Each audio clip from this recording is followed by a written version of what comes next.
E aí pessoal, tudo bem com vocês? Bem-vindos outra vez ao canal Coleção Paralela. Eu sou o Rodrigo e hoje a gente vai falar de mais uns achadinhos, vamos dizer assim, que eu me deparei na minha coleção. Eu tava esses dias separando o material, eu tava com outra intenção na cabeça, na verdade. Eu fui até a minha coleção procurar outras coisas para fazer vídeo, quando eu me deparei com algumas edições que eu tenho que tinham até fugido da minha memória, que estavam lá, que eu tinha, e de repente a minha ideia mudou. Eu pensei, não, essas aqui é que eu quero mostrar pro pessoal. E uma delas, vocês já estão vendo ali, são as minhas edições em quadrinhos da família Dinossauros. Cara, quem não lembra da família Dinossauros, né? Eles foram uma febre, né, ali, anos 90, principalmente, foram uma febre, todo mundo adorava, todo mundo achava o máximo. Eles eram até mesmo tecnologicamente avançados para a época, né? Eram animatronics muito fora de série para aquela época, muito impressionantes. Deram, digamos assim, um novo up a esse tipo de produção. E como não poderia deixar de ser, como sempre acontece com basicamente tudo, o que faz sucesso, ou pelo menos acontecia naquela época, eles acabaram virando quadrinhos e dentro de pouco tempo estavam sendo lançados aqui no Brasil. E quem, claro, pegou essa onda, não podia ser diferente, é a editora Abril. Eu tenho aqui 4 edições que eu fui conseguindo ao longo do tempo, eu não comprei todas juntas. Eu não tenho certeza, mas acho que comprei todas no mesmo lugar. Eu acho que comprei do meu amigo Seu João, que eu já falei dele aí em um vídeo, né, que ele é uma pessoa que trabalha muito com coleções, com compra, venda, troca, né? Digamos que ele é uma espécie de sebo itinerante, vamos dizer assim. E eu acho que eu peguei todas com ele, mas eu não peguei todas juntas. Eu fui pegando à medida que encontrava. E desde a primeira edição que eu vi, eu já fiquei interessado, lógico, até porque eu tenho que confessar para vocês que eu não sabia que existiam quadrinhos da família Dinossauro até encontrá-los. Por mais incrível que possa parecer, principalmente depois de eu ter dito no vídeo que praticamente tudo que fazia sucesso ali nos anos 90, até o meio do ano 2000, talvez, ali dos anos 2000, virava quadrinhos, né? Virava revistinha. Temos aí inúmeros exemplos: Thundercats, G.I. Joe, He-Man, né? Todo mundo virava quadrinhos. Mas eu não sabia que a família Dinossauros tinha virado quadrinhos. E quando eu encontrei as revistas, encontrei a primeira edição, eu pensei, meu, claro que eu quero experimentar. Então vamos começar a falar enquanto folhamos, né? Eu tenho aqui o número 13, daquela época que tinha aquela maldita tabela que eu achava um saco quando a gente ia comprar quadrinhos em banca e tinha que ficar vendo o preço na tabela. Eu achava um saco. Hoje em dia tenho até um pouco de saudade, eu encarava as bancas com tabela hoje em dia. O Dia do Arremesso. Quem não lembra do episódio que teve no seriado da TV da família Dinossauros, em que essa ocasião acontecia? O dia do arremesso, o dia de jogar a pessoa mais velha da família no poço de piche, né? Eu lembro muito bem e os quadrinhos tiveram a sua adaptação. Vamos ver aqui se a gente consegue pegar mais ou menos o ano em que a edição foi lançada. Vamos ver, ó, 1993, né? Eu sempre esqueço, eu acabo esquecendo que a família Dinossauro era uma produção Disney. Isso é uma coisa que às vezes passa desapercebido até hoje. Não tem muita informação sobre quem escrevia as histórias, nem nada. Eu também não busquei essas informações para variar. Os desenhos, digamos assim, eram ok. Eu acho que ok é uma coisa que define muito bem. Desenhos que se não comprometiam totalmente a sua diversão para quem estava acostumado a ver o seriado na TV também não te empolgavam, né? Acho que dentro do que se podia fazer na época, eles eram aceitáveis. As histórias, como já deu para perceber, até pela citação do episódio O Dia do Arremesso, que já está na capa dessa edição número 13, as histórias muitas vezes eram ancoradas, eram totalmente similares às do seriado de TV. Eu assisti Família Dinossauros como todo mundo, mas eu lembro que eu não acompanhava com regularidade.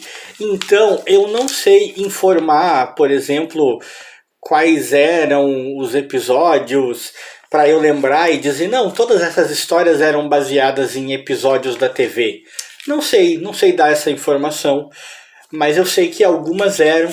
Esta, por exemplo, era.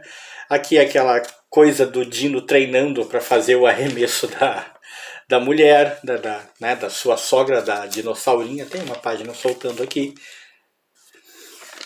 E o que eu posso dizer sobre a sensação de ler, sobre o roteiro? Vinha uma coisa da época, ó, vinha com os passatempos, porque obviamente era uma publicação totalmente voltada para o público infantil, né? O que eu posso dizer sobre os roteiros, sobre as histórias? Essa daqui é a número 14, ainda vinha com o preço ver tabela, e essa é a Charlene Sai de Casa. Ela volta ou não? Cara, os roteiros eram previsíveis, bobocas, bem dentro do universo em que a gente se acostumou a ver a família dinossauro, mas sem ser chatos. Eu acho que esse é o grande lance. Eu consegui me divertir lendo essas revistas. E elas tinham uma particularidade interessante, tá? Elas não são papel jornal, né? Não é papel jornal. Era uma publicação com um tratamento gráfico nas suas páginas, na qualidade do seu papel, até que bem esmerada, né? Até que os caras tiveram essa preocupação. E você lia as histórias e em dados momentos eu tive, talvez enganado pela memória afetiva, vai saber, eu tive a sensação de que realmente era como estar assistindo o seriado da TV. Porque as histórias mantinham mais ou menos aquele pique, aquela pegada, claro, sem a possibilidade da plasticidade da piada visual, né? São duas mídias muito diferentes, óbvio, então a maneira que o quadrinho tem para emplacar uma piada para você acaba tendo que ser diferente do que quando você está vendo na TV e a coisa está acontecendo ali na sua frente. Mas funcionava, foi divertido, foi interessante ler.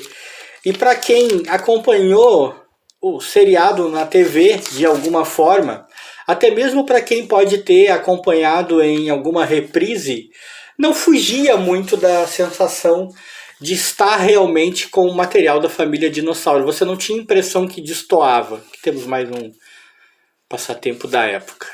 E eu acho que isso sempre é um mérito louvável, tá? Sempre é uma coisa muito interessante. Porque quem aí nunca leu quadrinhos baseados numa série de TV, num desenho animado, e não teve a sensação de que não tinha absolutamente nada a ver? De que era como se tivessem matado os personagens, arrancado a essência do negócio. A coisa soava totalmente diferente. Eu acho que só o fato do gibi da família Dinossauros conseguir soar da maneira como soava o seriado de TV já é um mérito. Depois nós temos esse aqui. Este é o número 15. Vocês podem observar que eu até consegui uma certa sequência, né? 13, 14 e 15. Involuntariamente, mas consegui. E esse é o episódio, né, principal, é Tricerafina a Divina. Era uma espécie de Madonna da época dos dinossauros, né? Anuncinho das revistas dos Trapalhões. Aquele mesmo esquema. As confusões adolescentes do Bob, o amigo dele ali. Esse cara eu achava muito engraçado no seriado, e nos quadrinhos ele não perdeu a graça. Continua, inclusive, com com a mesma pegada. Eu acho que se eu pudesse afirmar, se me fosse pedido para afirmar, para dizer qual é a minha maior queixa quanto aos quadrinhos da família Dinossauro, eu acho que seria realmente a arte. Eu entendo perfeitamente que tentar fazer uma arte muito rebuscada, muito realista, também tiraria a graça do que é a família Dinossauro, né? Também deixaria ela deslocada. Mas eu sinto falta deles ter um esmero melhor no desenho, de que o desenho fosse um pouquinho melhor. Tinha a sessão de cartas, né? As outras também tinham, eu passei bem batido. Mas a sessão de cartas não nos interessa tanto nesse momento. Os passatempos, que eles achavam muito necessários. Todas as revistas tinham sempre mais de uma história, eram sempre várias historinhas, a maioria bem curtinha, sempre com muita confusão, muita rabugice do Dino e muito mais confusão ainda dele, porque o Dino era o Homer pré-histórico, né? Uma coisa que, já que eu estava falando sobre soar parecido com a série de TV, a adaptação em quadrinhos, eu notei que pelo menos nessas edições que eu tenho aqui, eu não sei quantas edições teve e como seriam as outras edições, mas eu notei que pelo menos nessas edições que eu tenho aqui, parece que o protagonismo do Baby não era assim tão exacerbado. Na série em quadrinhos ele era tipo... ele era fundamental, né? As pessoas andavam por aí eu lembro dos anos 90, era uma febre, as pessoas andavam por aí imitando a fala dele, aquela coisa de não é a mamãe, de novo, aquelas coisas que eu achava tão chatas o pessoal repetindo.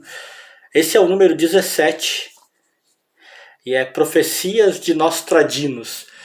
E ele era provavelmente um dos personagens mais populares, se não o mais popular. Mas nos quadrinhos, pelo menos nessas edições aqui, o protagonismo dele já não era lá essas coisas.